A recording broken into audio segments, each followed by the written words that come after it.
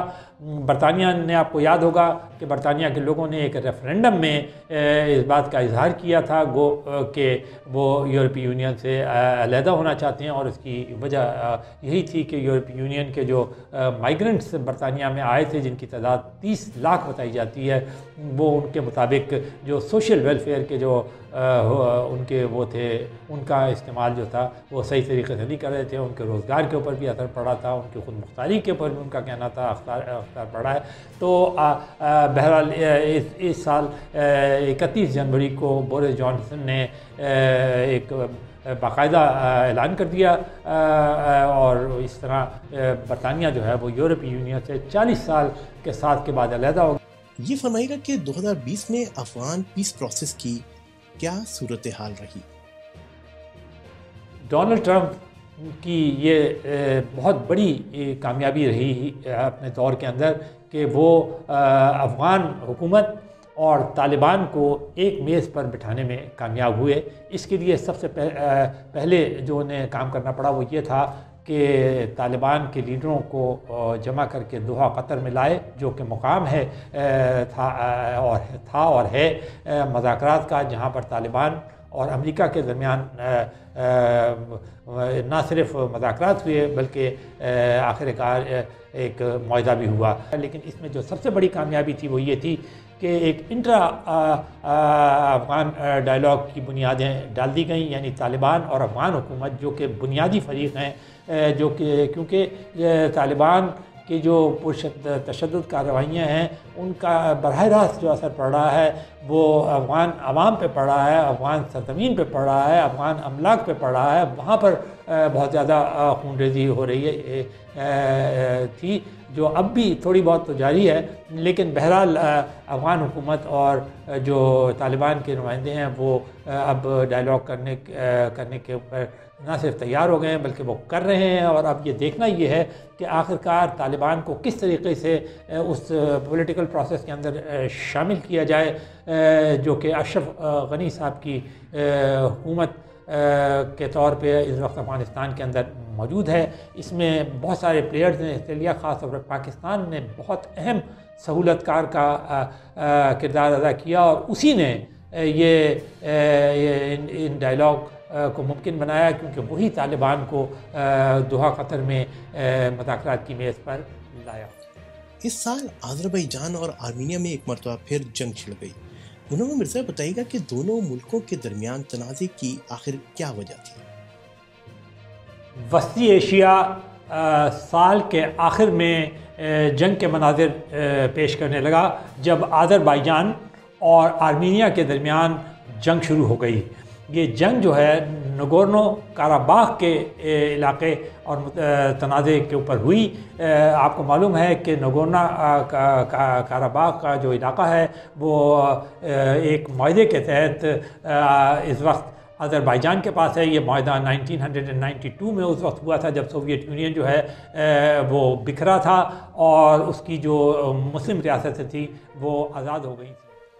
4 اگست کو بیروت میں ہونے والے جان لیوا دھماکے نے دنیا کو ہلا کر رکھ دیا. یہ بتائیے گا کہ دھماکے کے بعد دنیا حیران اور لبنان کی حکومت کیوں خاموش دکھائی دی؟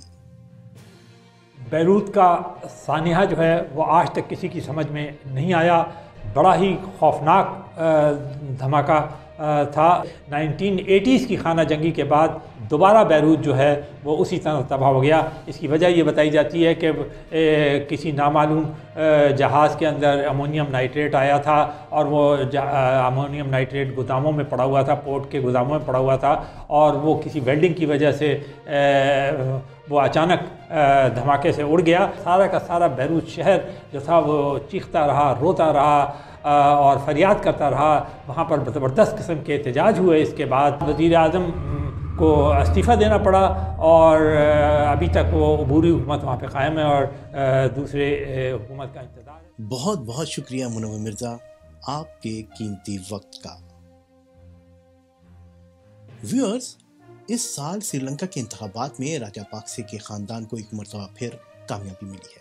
گوٹابائے کے بھائی مہندا پاکسے کو وزیر اعظم کا عہدہ دیا گیا ہے. یاد رہے انہی کے صدارتی دور میں سری لنکا نے 22 سال سے جاری تامل بغاوت کو کچل دیا تھا. اسی طرح نیوزی لینڈ میں جسنڈا آرڈن پھر ایک مرتبہ الیکشن میں کامیاب رہیں اور دوسری ٹرم کے لیے وزیر اعظم کے عہدے پر فائز ہوئی. جسنڈا آرڈن نے اس وقت مسلمانوں اور خاص کر پاکستانیوں کا دل جیت لیا جب ایک انتہا پسند نے مسجد پر حملہ کر کے بہت سے لوگوں کو شہید کر دیا تھا. نیوزی لینڈ اور سری لنکا ان چند ملکوں میں شامل ہیں جہاں کرونا وائرس کے باوجود الیکشن ہوئے. ویورز, سال 2020 بھی گزر گیا. کرونا کی ویکسین بھی آ گئی. امید ہے کہ آنے والے سال میں دنیا بھر کی لیڈرشپ عوام کے لیے تیز رفتار ترقی کو بحال کر کے چیلنجز کو مواقع میں تبدیل کرنے کا سفر شروع کر دیں گے. آپ دیکھ رہے تھے سال 2020 کا نیوز راؤنڈ اپ. اب تک کے لیے اتنا ہی. دیکھتے رہیے اور نیوز روم.